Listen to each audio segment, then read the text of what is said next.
This video isn't about the ascent, it's about the descent. It is, and I'm currently driving Hank to the top of the Col du Galibier. Yeah, check out these views.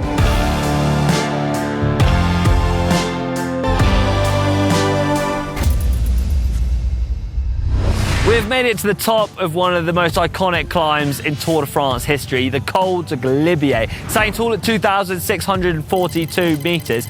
Today I'm going to fulfil one of my lifelong dreams, descending this absolute monster. The question is, how does my time stack up against the Tour de France pros? You guys are coming along with me as we descend that. It's going to be a good one. The 2024 Tour de France came up this very climb, and it was here that we saw Tadej Pogačar launch a blistering attack, putting nearly 7 seconds into defending champion Jonas Vingegaard.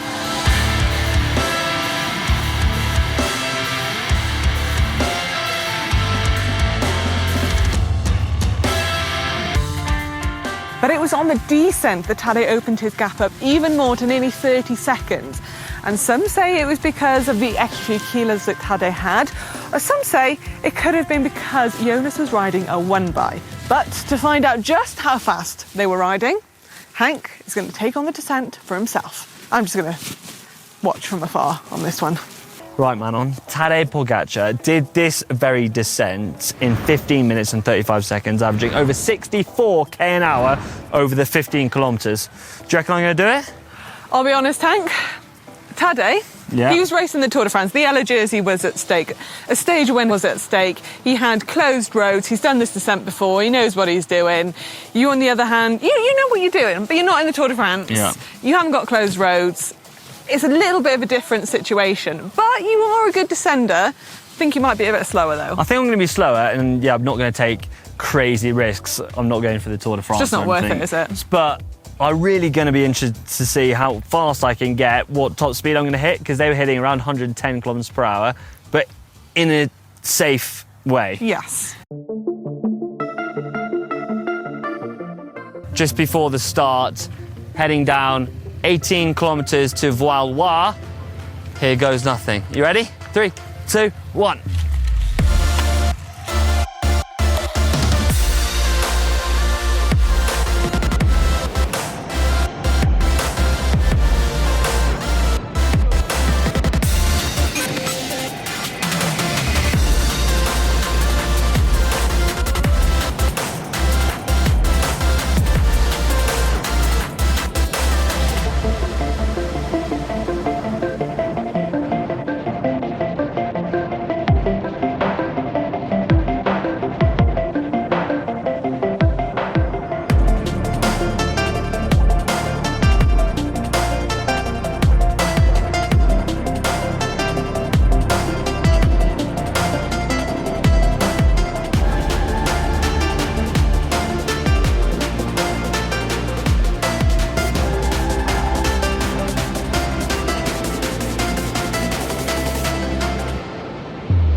Tight at the top and a bit wet. Dry off the top.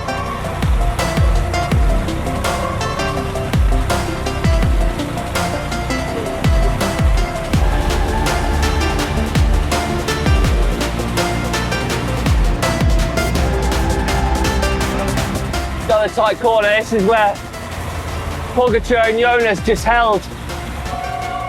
But he's a bit wet. Oh, melting glacier.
As you can see, I survived the Galibier descent.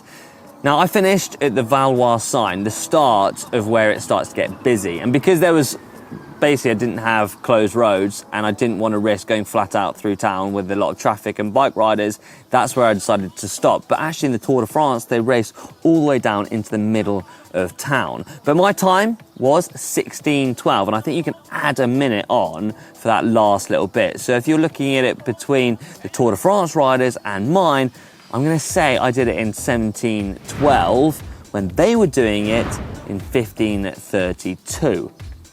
Which is pretty mind-blowing. Now, I think we should look at it in more detail. Now, looking at my stats from my Wahoo off the Galibier, I can see that I averaged 55.6 kilometers along that 15-kilometer descent, which in my mind's not too bad. But then I look at the Tour de France stats from Tadej, Pogačar, Remco Evenepoel. Tadej averaged 64.8 kilometers per hour, which is 10 kilometers faster than my time. And I don't think I was hanging about. And then you look at the power data. Out of every hairpin, I was doing like a max sprint between 700 and 900 watts. And my max speed I got to was 82 kilometers per hour. And back in the Tour, well, they hit close to 100 kilometers per hour. Now, I know they have closed roads and they can take a few more risks. But still, I wasn't hanging around, and I feel to get another 10 kilometers per hour average, I'm gonna have to be going a fair bit faster. The times I did hit though were around about the 80th mark on Strava. So yeah, I haven't broken any records. Maybe I can close the road next time. Right, back to Hank on the finish line. So there we have it, one of my lifelong dreams fulfilled, descending the incredible Col du Galibier. If you enjoyed this video, let me know in the comment section below. I'm standing on the finish line of stage 4, and that is the end of my descending video. Hit that thumbs up button and we'll see you in the next video.